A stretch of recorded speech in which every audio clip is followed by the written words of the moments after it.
तो गाइस जिसको भी गेमिंग और प्रोडक्टिविटी लैपटॉप चाहिए वो भी बजट के अंदर, तो आज लेके आ गए हैं डेल G15 2022 वाले लैपटॉप का रिव्यू। तो आज की वीडियो के अंदर कवर कर देंगे लैपटॉप के थर्मल कैसे हैं, डिस्प्ले कैसे है, सब कुछ कवर करेंगे। और प्राइसिंग इसकी बता देता हूँ, 78,990 अभी चल रही है प्राइसिंग, बट मेरे दोस्त ने एक हफ्ते पहले लिया और उसको 68,000 67,000 का पड़ गया भाई। और मतलब इनसेन डील है उस प्राइस के हिसाब से। अभी स्पेक्स बता देता हूँ पहले आपको लैपटॉप के क्या क्या स्पेक्स हैं। तो वीडियो में आगे बढ़ने से पहले यार एक चीज बता देता हूँ, सिर्फ 5.2% लोग सब्सक्राइब है यार। मतलब सही में बुरा लगता है यार दिल से देख के कि इतने लोग वीडियो देखते हैं बट फिर भी सब्सक्राइब नहीं करते। तो अगर वीडियो तुम्हें अच्छी लगे जेन्युइनली तो सब्सक्राइब कर देना चैनल को, नहीं अच्छी लगी तो डिसलाइक कर देना वीडियो को, और अच्छी लगे तो लाइक कर देना। और कमेंट सेक्शन में बता देना कि वीडियो कहां पे आपको अच्छी लगी, कहां अच्छी नहीं लगी। बाकी बिना टाइम वेस्ट करे वीडियो के अंदर चलते हैं और डायरेक्टली बताता हूं मैं वीडियो की लैपटॉप के स्पेक्स क्या क्या हैं। उससे पहले एक बार आपको अनबॉक्सिंग दिखा देता हूं लैपटॉप की, तो चलो अनबॉक्सिंग देखते हैं।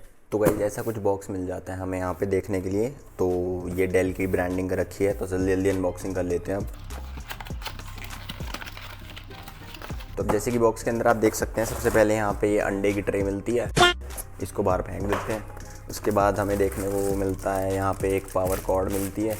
इसके बाद हमें एक चार्जर देखने को मिलता है। तो ऐसा कुछ चार्जर देखने को मिलता है यहाँ पे। इसकी 180 वॉट की जो है हमारी पावर आउटपुट है, यहाँ पे लिख रखी है हमारी। तो नेक्स्ट चीज़ हमारा खुद का लैपटॉप मिलता है, ऐसी पन्नी के अंदर आता है मतलब। तो ऐसा कुछ लैपटॉप देखने को मिल जाता है यहाँ पे। सबसे पहले हमें यहाँ पे एक ये पता नहीं क्या फोम सी शीट सी देते हैं, इसको उठा के फेंक देते हैं साइड में। बाकी बॉक्स की बात करें तो और कुछ नहीं मिलता है कि यूज़र मैनुअल मिलती है, तो ये फेंक सकते हैं। और एक ये चूहे मारने की दवाई है, तो ये मतलब खानी तो नहीं वो एक खा मत लेना साड़ो, मतलब खा जाओ कहीं। ये मतलब लिखा भी हुआ भाई डू नॉट ईट, समझ गए। तो इसको भी साइड में फेंक दो अब। तो क्या जैसे कि आपने अनबॉक्सिंग देख ही लिया लैपटॉप की, तो अनबॉक्सिंग के बाद अब स्पेक्स के ऊपर आ जाते हैं कि लैपटॉप के अंदर क्या क्या स्पेसिफिकेशंस देती है डेल। तो सबसे पहले बात कर लेते हैं लैपटॉप के मॉडल की। तो ये डेल G15 2022 वाला वेरिएंट है, जिसके अंदर i5 12500H वाला प्रोसेसर मिलता है हमें यहाँ पे। तो प्रोसेसर के अंदर हमें 12 कोर्स मिलते हैं, 4 परफॉर्मेंस कोर्स मिलते हैं, 8 एफिशिएंट कोर्स मिलते हैं और बाकी 16 थ्रेड्स मिलते हैं इस प्रोसेसर के अंदर। तो जिसको नहीं पता भाई पी कोर्स और ई कोर्स का फंडा क्या है, सिंपल एक्सप्लेन करता हूँ तुम्हें। तो परफॉर्मेंस कोर्स क्या करते हैं, जब भी आप कोई गेम खेल रहे हो कुछ भी कर रहे हो तो परफॉर्मेंस कोर्स तब काम आएंगे आपके। और कोई भी आप नॉर्मल काम कर रहे हो मतलब क्रोम के ऊपर ब्राउजिंग कर रहे हो या जो भी कर रहे हो तुम, तो उसके अंदर आपके लैपटॉप की एफिशिएंसी ज्यादा बढ़ी रहे और बैटरी लाइफ तगड़ी आए, उसके हिसाब से यहाँ पे हमें ई कोर्स मिलते हैं जो एफिशिएंसी कोर्स हैं, जिसकी 2.3 या 2.1 गीगाहर्ट्ज की बेस क्लॉक फ्रीक्वेंसी जो है उनकी वो उसी पे सेट है। तो वो कम पावर यूज करते हैं और लैपटॉप की एफिशिएंसी बढ़ जाती है। तो ये तो बात हो गई हमारी प्रोसेसर की। तो अब बात करते हैं हमारे जीपीयू की। जीपीयू मिलता है हमें RTX 3050, 4GB की वीरैम मिलती है। और इसके अंदर मेरे को कंफर्म नहीं है, 90 वॉट का तो पक्का ही पक्का है, 95 वॉट का है शायद इसके अंदर जो 3050 है, 80 + 15 वॉट की डायनेमिक बूस्ट है। और यहाँ पे मैं आपको एक स्क्रीनशॉट दिखा दूंगा जिसके अंदर GT5 के अंदर 93.5 समथिंग के आसपास वॉटेज यूज हो रही थी, तो उस हिसाब से फिर 95 वॉट का ही जीपीयू होना चाहिए इसके अंदर। बाकी अगर बात कर ले SSD की, तो 512GB की M.2 वाली SSD मिलती है इसके अंदर। और रैम की बात कर ले तो 16GB 4800 मेगाहर्ट्ज वाली डुअल चैनल रैम मिलती है हमें। तो रैम एकदम लेटेस्ट वाली है जो कि प्रोसेसर को भी सपोर्ट करती है और मतलब तगड़ी परफॉर्मेंस निकाल के देगी आपको जो भी गेम खेलनी है उसके अंदर। बाकी बात करें बैटरी की, तो 56 वॉट आवर की बैटरी मिलती है। और डिस्प्ले की बात करते हैं, तो डिस्प्ले की बात मैं अगले सेक्शन में बताता हूँ आपको कि डिस्प्ले कैसी है। तो गाइस अगर बात करें लैपटॉप की डिस्प्ले की, तो डिस्प्ले इसके अंदर 1080p वाली डिस्प्ले मिलती है हमें, 2K डिस्प्ले नहीं है। तो 1080p ही एफिशिएंट है क्योंकि 2K डिस्प्ले मतलब RTX 3050 सपोर्ट ही नहीं कर पाएगा, कोई गेम में भी नहीं चला पाएगा, तो कोई फायदे वाली बात है नहीं इसके अंदर। बाकी इसके अंदर 120 हर्ट्ज का रिफ्रेश रेट मिलता है और 250 निट्स की ब्राइटनेस मिलती है। तो 250 निट्स की ब्राइटनेस देखो हल्की सी कम है आउटडोर्स के लिए, इंडोर्स के अंदर तो कोई दिक्कत नहीं आएगी, आपकी आंखें चौंधी आ जाएंगी, इतनी ज्यादा ब्राइटनेस है। बाकी अगर बात कर ले कलर एक्यूरेसी की, तो 63.5% sRGB और वो 45% NTSC वाली डिस्प्ले मिलती है। तो मतलब प्रोडक्टिविटी के लिए इतना तगड़ा लैपटॉप नहीं है, मतलब जिसके लिए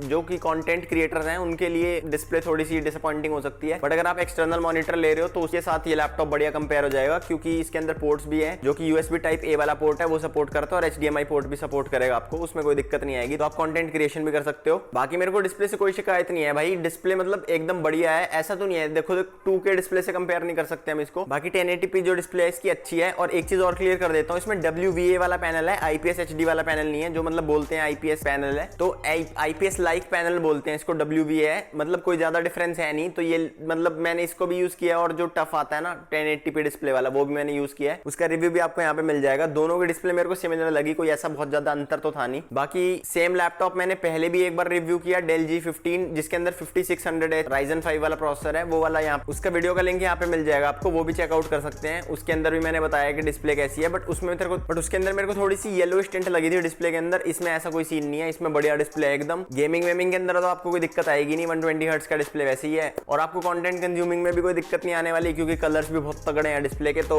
मतलब डिस्प्ले ओवरऑल मैं सेटिस्फाइड हूँ डिस्प्ले से, ऐसी कोई दिक्कत नहीं है। बाकी गाइस अगर टॉप प्लेट फ्लेक्स की बात कर लें तो टॉप प्लेट फ्लेक्स बहुत ही कम मिलता है लैपटॉप के अंदर, और अच्छी क्वालिटी का प्लास्टिक यूज कर रखा है यहाँ पे ऊपर हमें। और अंदर से कीबोर्ड फ्लेक्स की बात कर ले तो कीबोर्ड फ्लेक्स भी काफी कम मिलता है हमें यहाँ पे, तो ऐसी कोई दिक्कत आने वाली नहीं है आपको। और ये वाला प्लास्टिक भी काफी सॉलिड मिलता है, और मतलब इस प्लास्टिक की फील तो अलग ही है भाई, मतलब मैट फिनिश के अंदर दे रखा है और बहुत प्यारा है।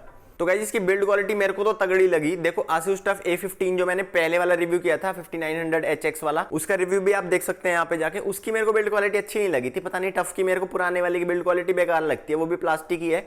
बट इसके अंदर जो प्लास्टिक करा है ना भाई, सही में अच्छा प्रीमियम क्वालिटी का प्लास्टिक यूज किया है। और जो सेम लैपटॉप आता है RTX 3060 i7 12700H वाला, उसके अंदर भी सेम हमें मतलब सब कुछ देखने को मिलता है, सेम ही प्लास्टिक यूज किया है उसके अंदर, और सेम बिल्ड क्वालिटी दे रखी है उसके अंदर भी। तो बिल्ड क्वालिटी से मेरे को कोई ज्यादा शिकायत नहीं है, क्योंकि 68-70,000 के अंदर यही बिल्ड क्वालिटी मिलती है, और इससे बेकार ही मिलती है जितना मतलब देख सकते हैं आप। और मेरे हिसाब से मेरे को नहीं लगता कि कोई इससे अच्छी फिनिश दे रहा है इस प्राइस पॉइंट के अंदर। तो अगर बिल्ड आपको चाहिए लैपटॉप में तगड़ी हो तो भाई टिक मार्क कर लेना, कोई दिक्कत नहीं है, एक नंबर बिल्ड मिलती है लैपटॉप की। बाकी परफॉर्मेंस की बात कर लेते हैं। जो i5 12500H मिलता है हमें यहाँ पे, परफॉर्मेंस बहुत ही तगड़ी निकाल के आ रहा है भाई। मतलब Ryzen 7 5800H जो मेरे लीजन के अंदर यूज कर रखा है, सेम ही परफॉर्मेंस निकालता है, उससे थोड़ी सी ज्यादा ही निकाल के दे देता है भाई। और इस प्राइस पॉइंट के ऊपर 1.5 लाख का लैपटॉप लिया था मैंने, और ये साला 70,000 के अंदर सेम परफॉर्मेंस दे रहा भाई। ये इतनी टेक्नोलॉजी क्यों इवॉल्व कर रहे हैं। बाकी यार कोई कॉम्प्रोमाइज नहीं है परफॉर्मेंस के अंदर, एकदम तगड़ी परफॉर्मेंस निकाल के देता है। आपने 4K रेंडरिंग करनी हो, 4K वीडियो एडिटिंग करनी हो, फोटोशॉप चलाना हो, कोडिंग करनी हो, जो मर्जी करना हो, आपको गेमिंग करनी है, सब कुछ करा देगा लैपटॉप। एक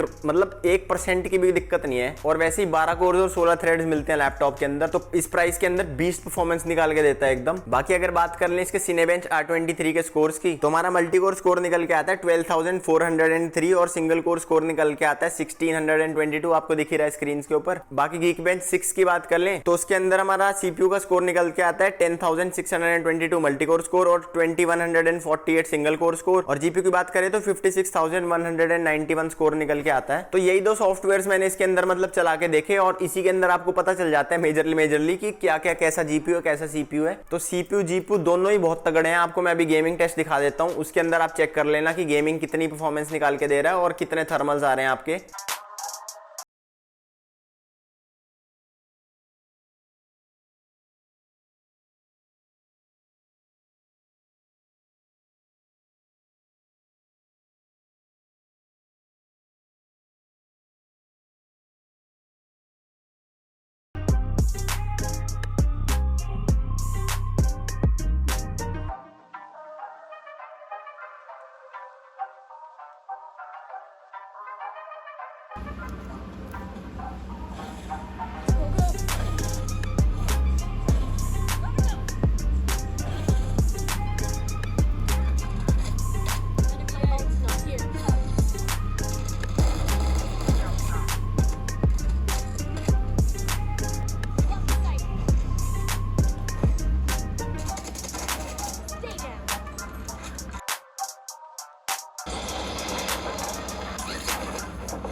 बाकी आपने गेमिंग टेस्ट के अंदर देख ही लिया होगा, जो लैपटॉप के थर्मल्स हैं ठीक ठाक मिलते हैं हमें, बहुत ही तगड़े नहीं कहूंगा मैं एकदम कि लीजन लेवल के थर्मल्स हैं, प्रीडेटर लेवल के थर्मल्स हैं। बट इस प्राइस पॉइंट के अंदर और भी जो आते हैं, जैसे Asus आता है और Nitro 5 आता है, तो यही इससे मतलब बेकार ही है उनके थर्मल्स। मेरे को इसके थर्मल्स काफी ठीक ठाक लगे। वो ऐसा है कि जो CPU है, CPU ऐसा नहीं है कि एक ही मतलब लेवल के ऊपर कॉन्स्टेंटली मेंटेन करेगा कि 90 डिग्री है तो 90 डिग्री पे मेंटेन कर रहा है। वो 80 to 90 मतलब चेंज करता रहता है बीच बीच में। तो उसके अंदर ये बढ़िया रहता है कि लैपटॉप की लॉन्जेटिविटी बढ़ जाती है आपकी, एक ही पॉइंट पे अगर टेम्परेचर फिक्स रहता है ना 90 के ऊपर ही फिक्स रह रहा है तो वो पूरा टाइम 90 पे चल रहा है। इसमें ये चीज अच्छी लगी कि फ्लक्चुएट कर रहा है ना, 80 to 90 बीच बीच में चेंज होता जा रहा है। तो ओवरऑल कंक्लूड करूं तो थर्मल्स लैपटॉप के डिसेंट मिलते हैं, अच्छे खास थर्मल्स हैं, ऐसी कोई दिक्कत नहीं आएगी आपको यूज करने में। और अगर आप एक कूलिंग पैड लगा लेते हो फिर काफी अच्छे थर्मल हो जाते हैं। और मैं बता देता हूँ कि जितने भी मैंने टेस्ट किए हैं 27 to 28 डिग्री रूम टेम्परेचर पे टेस्ट किए हैं थर्मल्स, और कोई एसी वैसी नहीं चल रहा था, उस हिसाब से जज करना। और एक चीज और स्पेसिफाई कर देता हूँ मैं, थोड़ा सा मैंने उठा के रखा था लैपटॉप को पीछे से। आप भी जब भी गेमिंग करो पीछे से हल्का सा लैपटॉप को अपलिफ्ट करके रखना ताकि नीचे से हवा बढ़िया ले सके लैपटॉप। बाकी उस हिसाब से आप लैपटॉप के थर्मल्स को जज कर सकते हो। और दूसरी वीडियोस के अंदर किसी और मतलब समझ जाओ तुम, इधर उधर देख के तुम्हें पता लगता है कि थर्मल्स कम है, तो ये असली टेम्परेचर्स के अंदर ऐसे ही थर्मल्स निकाल के देता है लैपटॉप। मैं कोई एसी पे चला के ये नहीं दिखा रहा भाई लैपटॉप बहुत तगड़ा है, मतलब एकदम तगड़े थर्मल्स दे रहा है। नॉर्मल रूम टेम्परेचर पे अगर तुम यूज करोगे हॉस्टल या कहीं पे भी जाते हो तो ऐसे थर्मल्स मिलेंगे आपको। तो अब बात कर लेते हैं कंक्लूजन की। तो भाई 80,000 के नीचे अगर कोई आपको गेमिंग लैपटॉप लेना चाहते हो तो मेरी तरफ से फुल ही सजेस्टेड है ये लैपटॉप। देखो और भी कंपेटिटर्स आते हैं इसके, जैसे कि Asus TUF A15 आता है Ryzen 7 4800H वाला, वो मतलब इतना तगड़ी परफॉर्मेंस नहीं निकाल के देगा इसके कंपैरेटिवली, क्योंकि i5 12 जेन है, इसके अंदर 12 कोर दे रखे हैं, उसमें 8 ही कोर हैं। चलो 8 के 8 परफॉर्मेंस कोर हैं उसके अंदर, बट फिर भी ये काफी अच्छी परफॉर्मेंस निकाल के दे रहा है आपको। और दूसरा है Nitro 5 सेम स्पेक्स के अंदर मिलता है, वो भी आप चेकआउट कर सकते हो। मैंने खुद पर्सनली टेस्ट नहीं किया है, अभी आगे उसके ऊपर भी एक वीडियो लेके आऊंगा और उसको भी टेस्ट करके देखूंगा कि इसके अंदर कंपैरिजन करके कि ये वाला बढ़िया है या वो वाला बढ़िया है। तो उस हिसाब से ये भी ले सकते हो वो भी ले सकते हो आप, बट ये मैंने पर्सनली टेस्ट किया तो मेरे को तो अच्छा लगा भाई लैपटॉप। और इसकी बिल्ड क्वालिटी भी तगड़ी है, डिस्प्ले भी मेरे को ठीक ठाक लगी। और प्राइस जिस पॉइंट पे मिल रहा है मेरे को 80,000 के नीचे ही अगर आपको मिल रहा है, मतलब 80 भी छोड़ो आप 75 के भी नीचे मिल रहा है आपको सेल के अंदर, तो आंख बंद करके उठा लो लैपटॉप, कोई दिक्कत नहीं है। और अगर आप मेरे से पूछोगे पर्सनली कि अगर इस प्राइस पॉइंट में मेरे को कोई लैपटॉप लेना होता तो मैं यही लैपटॉप उठा के लेता, अगर मेरे को खुद पर्सनली भी लेना होता। तो मेरे दोस्त ने मेरे से पूछ के ही लिया था भाई लैपटॉप कौन सा लेना, टैग वाली बातचीत है तू तो बता सकता है। तो मैंने भी उसको फुल गाइड कर दिया और बढ़िया एकदम ऑनेस्ट रिव्यू बताया कि भाई ये लैपटॉप ले ले, क्योंकि मैंने पहले भी टेस्ट किया है, अच्छी बिल्ड क्वालिटी और सब कुछ तगड़ा मिलता है। और डेल की सर्विसेज भी पता ही आपको कैसी हैं, और वारंटी 1 साल की मिलती है हमें यहाँ पर, इंटरनेशनल वारंटी है, तो कोई भी दिक्कत आए तो वो भी आप ठीक करा सकते हो लैपटॉप के अंदर। बाकी लैपटॉप एकदम बीस्ट है, आंख बंद करके ले लो। अगर लेना ही है तो डिस्क्रिप्शन के अंदर लिंक मिल जाएंगे, प्लीज वहां से बाय कर लेना अगर कर सकते हो, क्योंकि चैनल को काफी सपोर्ट मिल जाएगी और मैं ऐसे कंटेंट लेके आ पाऊंगा उसके साथ आपके लिए। बाकी कमेंट सेक्शन के अंदर मेरे को बता दो वीडियो कैसी लगी है, अगर अच्छी लग रही है तो लाइक सब्सक्राइब कर देना चैनल को, और अच्छी नहीं लग रही है तो मत करना सब्सक्राइब, बट एक बार कमेंट सेक्शन में जरूर बताते जाना कि वीडियो कैसी लगी। बाकी तब तक मिलते हैं नेक्स्ट वाली वीडियो के अंदर। Peace out, signing off.